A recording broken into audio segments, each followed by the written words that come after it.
sommes à l'aéroport international Pearson de Toronto et nous nous apprêtons à découvrir le métier de préposé d'escale. Voyez comment nous fléchissons nos muscles, démarrons un 777 et expédions 3000 kg de homards à Hong Kong. Êtes-vous prêts? C'est parti! Notre aventure commence sur la jetée latérale LF-23 où nous voyons arriver les bagages des passagers qui prendront le vol AC-015 à destination de Hong Kong. Après avoir suivi un bagage du convoyeur supérieur, j'ai vite compris l'importance de protéger ces objets de valeur en préparant ces bagages. À leur arrivée, les bagages sont passés au lecteur optique pour déterminer leur itinéraire. Pendant un poste, une équipe peut charger entre 4000 et 6000 bagages.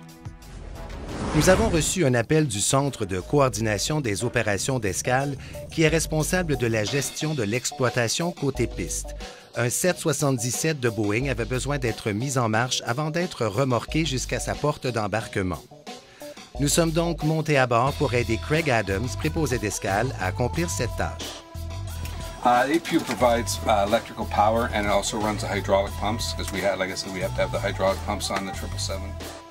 Il leur a fallu environ 5 minutes pour démarrer le groupe auxiliaire de bord qui génère de l'électricité alors que les réacteurs sont éteints. Pendant ce temps, le tracteur avion Douglas s'est mis en position.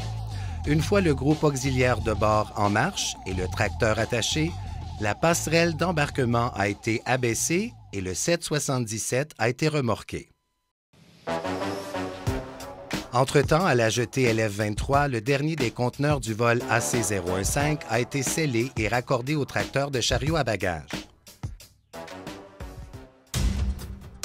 Le chargement de ces conteneurs à bord de l'avion est un art en soi.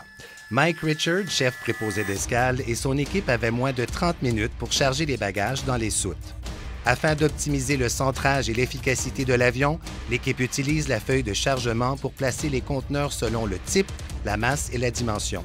Mike et son équipe ont commencé à charger les marchandises lourdes dans la soute avant. Cette mesure empêchera l'appareil de basculer en raison d'un poids excédentaire à l'arrière. La palette de 3000 kg de homards vivants était la dernière marchandise commerciale à être chargée. Grâce à leur force et à l'aide de centaines de roues robotisées, les membres de l'équipe ont réussi à charger la palette facilement.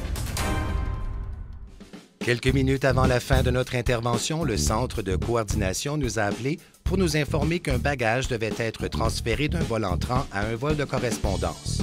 Nelson Shangalang, un jeune préposé d'escale, a réussi à récupérer le bagage à temps pour l'apporter jusqu'au vol suivant. De retour au vol AC-015, Mike et son équipe venaient de terminer le chargement des bagages et ils étaient prêts pour le refoulement. Comme les avions ne peuvent pas reculer, un tracteur est utilisé pour déplacer l'avion jusqu'à ce qu'il soit en position d'avancer au moyen de ses réacteurs. Mike a poussé l'appareil, la barre de remorquage a été déverrouillée, puis le câble d'interphone a été débranché.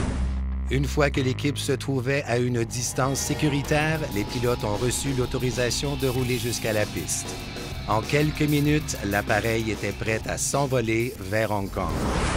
Merci de vous être joint à nous pour découvrir les coulisses des opérations de piste d'Air Canada.